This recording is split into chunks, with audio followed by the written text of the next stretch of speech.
이번 달 서울 아파트 매물이 7만 8천 건을 돌파했습니다. 두 달 만에 40% 폭증한 겁니다. 무슨 일이 벌어지고 있는 걸까요? 다주택자 양도세 중과 이해가 5월에 끝나거든요. 그 전에 던지려는 금매가 쏟아지는 중이에요. 환율은 1,500원이라는 심리적 마지노선을 뚫어버렸고 한국은행은 금리를 내리고 싶어도 못 내리는 상황입니다. 여기에 공시가격이 18.67% 폭등하면서 보유세 폭탄까지 터졌어요. 강남 아파트 한 채 보유세가 3천만 원에 육박합니다. 버티던 사람들이 백기를 들기 시작했어요. 이 영상 끝까지 보시면 앞으로 2년 안에 자산이 반토막 날 사람과 현금으로 기회를 낚아채 사람을 가르는 단 하나의 생존 골식을 손에 쥐게 될 겁니다. 솔직히 말씀드릴게요. 한국 부동산 시장 지금 완전히 이상한 상태입니다. 전 세계 어디를 봐도 이런 나라가 없어요. 미국 샌프란시스코 도심 빌딩들 지금 어떻게 됐는지 아세요? 고점 대비 3분의 1 토막 났습니다. 뉴욕 맨해튼도 마찬가지예요. 월세 안 나오면 가격이 폭락하는 게 전 세계 부동산의 절대 원칙이거든요. 근데 한국은요? 공실이 넘쳐나도 이자를 못 내도 호가는 절대 안 내립니다. 왜 그럴까요? 집을 사는 곳이 아니라 금덩어리로 믿고 있기 때문이에요. 종교죠, 종교? 버티면 오른다는 맹신이 온 나라를 지배하고 있는 겁니다. 문제는요, 이 종교가 이제 현실과 정면 충돌하기 시작했다는 거예요. 환율 1,500원이 고착화됐잖아요. 이게 뭘 의미하냐면 한국은행이 손발이 묶였다는 뜻입니다. 금리 못 내려요. 내리는 순간 원화 가치가 더 폭락하고 수입 물가가 미친 듯이 뛰니까요. 그래서 시중 대출 금리가 7%를 뚫었고 8%를 위협하고 있는 거죠. 자, 여기서 진짜 무서운 질문 던져볼게요. 금리 7%면 대체 어떤 일이 벌어지는 걸까요? 단순히 이자가 좀 오르는 수준일까요? 아닙니다. 이건 한국 부동산 신화를 송두리째 무너뜨릴 수 있는 핵폭탄이에요. 정부가 어떤 정책을 내놔도 규제를 풀어도 7%라는 숫자 앞에선 백약이 무효합니다. 지금 이 순간에도 수많은 영끌족의 통장에서 피가 흐르고 있어요. 그리고 이 피는 곧 여러분의 전세 보증금, 월세, 자산 가치에 직격탄으로 날아옵니다. 왜 금리가 이 지경이 됐는지 구조부터 뜯어볼게요. 한국 경제의 치명적인 약점이 뭔지 아세요? 바로 수입입니다. 석유, 가스, 원자재, 반도체 장비까지 전부 달러로 사와야 해요. 환율이 오르면 수입 물가가 그대로 폭등합니다. 주유소 기름값, 마트 장바구니 물가, 전기요금 전부 환율에 묶여 있는 거죠. 그런데 지금 환율이 어떻게 됐나요? 1,500원에 딱 박혀버렸습니다. 트럼프 이 기가 터뜨린 관세 폭탄, 장기화된 지정학적 갈등, 달러가 초강세로 돌아서면서 원하는 맥을 못 추고 있어요. 문제는 이게 일시적이 아니라는 겁니다. 구조적으로 고착화되고 있다는 거죠. 자, 여기서 한국은행 입장을 한번 생각해보세요. 금리를 내리고 싶을까요? 당연히 내리고 싶죠. 경기가 얼어붙고 있으니까요. 근데 내릴 수가 없어요. 왜요? 금리 내리는 순간 외국 자본이 빠져나갑니다. 원화 가치가 더 폭락해요. 그럼 환율은 1,600원, 1,700원까지 뚫릴 수 있어요. 수입 물가는 더 미쳐 날뛰고 서민 지갑은 완전히 바닥나는 거죠. 그래서 한국은행이 택한 게 뭐냐면요. 고금리 유지입니다. 국민 등골 빠지는 거 알면서도 버틸 수밖에 없는 상황인 거예요. 이게 바로 지금 벌어지고 있는 금리 인질극의 실체입니다. 한국 가계부채가 얼마인지 아세요? GDP 대비 100%를 넘었어요. 선진국 중 압도적 1위입니다. 이 빚더미 위에 7% 금리가 올라탄 거예요. 이 구조가 어떻게 여러분 주머니를 털어가는지 궁금하시죠? 잊지 마시고 구독과 좋아요 부탁드립니다. 진짜 소름 돋는 계산은 지금부터 시작됩니다. 2022년으로 잠깐 돌아가 볼게요. 그때 부동산 시장이 어땠는지 기억나세요? 금리가 치솟으면서 집값이 꺾이기 시작했어요. 서울 외곽부터 급매가 쏟아졌고 시장은 자연스럽게 숨을 고르려 했습니다. 원래대로라면 2, 3년 조정받고 다시 정상화됐어야 해요. 근데 정부가 뭘 했냐면요. 이 하락을 막아버렸습니다. 규제 완화, 대출 풀기, 세금 깎아주기 온갖 정책을 동원해서 떨어지는 칼날을 맨손으로 잡은 거예요. 왜요? 집값 떨어지면 표가 달아나니까요. 건설사 줄도산하면 경제 지표가 박살나니까요. 결과가 어떻게 됐을까요? 시장은 잠깐 안정된 것처럼 보였어요. 근데 그게 진짜 안정이었을까요? 아닙니다. 터져야 할 거품이 안 터진 거예요. 오히려 시간을 벌어지면서 거품이 더 커졌습니다. 빚내서 버티던 사람들은 역시 정부가 살려주네 라며 더 버텼고, 신규 영끌족은 지금 안 사면 또 오르겠다며 뛰어들었어요. 일본 1990년대 초반이랑 똑같은 패턴이에요. 그때도 정부가 거품 꺼지는 걸 막으려고 발버둥 쳤거든요. 결과요? 막지 못했습니다.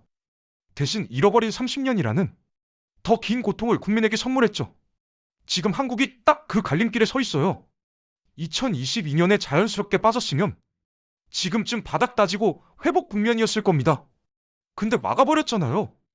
그래서 2026년 현재 환율 1,500원에 금리 7%라는 최악의 조합과 정면 충돌하게 된 거예요.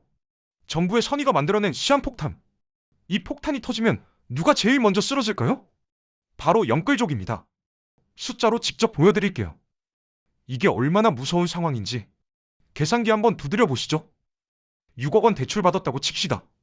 금리 6.5%만 적용해도요. 30년 원리금 빈등 상환 기준 매달 얼마 내야 하는지 아세요? 380만 원입니다. 한 달에 380만 원이 그냥 은행으로 날아가는 거예요. 자, 그럼 이 돈을 감당할 수 있는 사람이 얼마나 될까요? 연봉 1억 2천만 원 버는 사람 기준으로 갈게요. 대기업 과장, 부장급이에요. 상위 몇 퍼센트 고소득자죠? 이 사람 월급 실수령액이 얼마일까요? 세금 다 떼고 나면 700만 원 남짓입니다. 여기서 380만 원 빼보세요. 320만 원 남아요. 여기서 끝이 아니에요. 관리비 30만 원, 재산세 월 할부 20만 원, 보험료 20만 원. 그럼 250만 원이에요. 이걸로 밥 먹고 애 키우고 차 유지하고 부모님 용돈 드려야 해요. 가능할까요? 숨만 쉬어도 적자입니다. 이게 연봉 1억 넘는 고소득자 얘기예요. 그럼 연봉 6천, 7천인 평범한 직장인은요? 계산기 두드릴 필요도 없어요. 이미 한계를 넘어섰습니다. 금리가 7%를 뚫으면요? 월 상환금이 400만 원을 넘어갑니다. 8% 가면요? 430만 원이에요. 지금 이 순간에도 수십만 영끌족이 이자라는 거머리한테 피를 빨리고 있어요. 매달 월급날이 오는 게 두려운 거죠.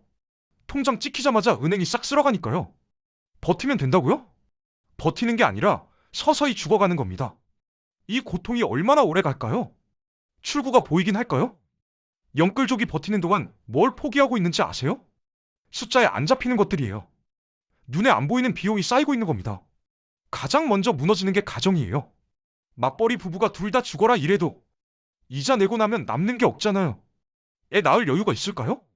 없습니다. 출산율 0.7명대가 괜히 나온 게 아니에요. 집 사느라 애를 포기하는 거죠. 결혼도 마찬가지예요. 집 없으면 결혼 못해라는 공식이 청년들 목을 조르고 있어요. 그 다음 무너지는 게 소비예요. 월급의 60%가 은행으로 증발하는데 뭘 사겠어요? 자영업자들 매출이 왜 바닥인지 이제 이해되시죠? 영끌족이 허리를 졸라매는 순간 동네 식당이 문 닫고 학원이 망하고 상가가 텅 비는 거예요. 경제 전체가 같이 쪼그라드는 겁니다. 심리적 비용도 처참해요. 매달 월급날이 공포인 삶, 통장 잔고 확인하기가 무서운 삶. 이게 1년, 2년 쌓이면 어떻게 될까요? 우울증, 불안장애, 가정불화, 실제로 금융 스트레스로 인한 정신건강 상담이 2년 새 40% 넘게 폭증했어요. 근데요, 진짜 억울한 건 따로 있어요. 이 대가를 치르는 사람들이 누구냐는 거죠? 거품을 만든 건 정책이고 부추긴 건 시장이에요. 근데 그 청구서는 고스란히 개인한테 날아오잖아요. 영끌족 본인 책임이라고요? 금리 1%대일 때 집 사라고 등 떠밀어 놓고 이제 와서 7%로 목 조르는 게 공정한 건가요? 잠깐 미국 얘기 다시 해볼게요. 뉴욕, 샌프란시스코 상업용 빌딩들이 왜 3분의 1 토막 났는지 아세요? 간단해요. 월세가 안 들어오니까요. 재택근무 확산되면서 오피스 수요가 뚝 떨어졌거든요. 수익이 없으니까 가격이 폭락한 겁니다. 너무 당연한 원리잖아요. 근데 한국은 이 원리가 안 통해요. 강남 가로수길 가보셨어요? 1층 상가 절반이 비어있어요. 월세 수익이 안 나온다고요? 그런데 건물주가 가격을 내릴까요? 절대 안 내립니다. 버티면 오른다니까요? 공실인 채로 1년, 2년 버텨요. 이자 꼬박꼬박 내면서요. 이게 정상일까요? 미국 기준으로 보면 완전히 비정상이에요. 수익이 없는 자산은 가치가 없다. 이게 글로벌 스탠다드예요. 근데 한국만 이 공식을 거부하고 있어요. 집을 투자 자산이 아니라 신전의 금덩어리로 보니까요. 내가 안 팔면 안 떨어진다는 착각이 시장 전체를 지배하는 거죠. 문제는요, 이 버티기가 영원할 수 없다는 거예요. 금리 7%는 버티기의 체력을 매달 갉아먹거든요. 미국은 수익 없으면 바로 손절하고 가격이 조정됐어요. 아팠지만 빨리 끝났죠. 한국은요? 끝까지 버티다가 한꺼번에 무너질 가능성이 높아요. 연착륙이 아니라 추락. 질질 끌다가 한 방에 쓰러지는 겁니다. 3월 셋째 주 기준 서울 아파트 매물이 7만 8천 건을 돌파했어요. 1월만 해도 6천 건이었거든요. 두 달 만에 40% 폭증한 겁니다. 무슨 일이 벌어지고 있는 걸까요? 방아쇠를 당긴 건 세금이에요. 서울 공시가격이 전년 대비 18.67% 뛰었거든요. 5년 만에 최고 상승률입니다. 이게 뭘 의미하냐면요. 보유세 폭탄이 터졌다는 거예요. 강남 레미안 원베일리 84 제곱미터 보유세가 1,829만 원에서 2,855만 원으로 56% 급증했어요. 집 갖고 있는 것만으로 매년 3천만 원 가까이 뜯기는 거죠. 근데 진짜 무서운 건 따로 있어요. 다주택자 양도세 중과 리해가 2026년 5월에 끝나거든요. 그 이후에 팔면 20-30% 추가 세금을 더 내야 해요. 남는 게 없어지는 거죠. 그래서 지금 다주택자들이 뭘 하고 있냐면요. 5월 전에 던지려고 난리예요. 강남 3구와 용산 2월 넷째 주부터 아파트 값이 3주 연속 하락으로 돌아섰어요. 부르는 게 값이던 시장이 완전히 뒤집힌 겁니다. 57억 거래되던 매물이 49억에 나오는 상황이에요. 근데 사는 사람이 없어요. 왜요? 더 떨어진다는 관망 심리가 퍼지고 있거든요. 버티던 사람들이 백기 들기 시작했어요. 이게 시작일 뿐입니다. 금리 7%의 보유세 폭탄까지. 두 달 뒤면 어떤 광경이 펼쳐질까요? 자, 이제 결론 내릴게요. 지금 뭘 해야 하는지 명확하게 말씀드립니다. 가장 먼저 점검하셔야 할 건요. 내 현금 흐름이에요. 월급에서 고정 지출 빼고 얼마 남나요?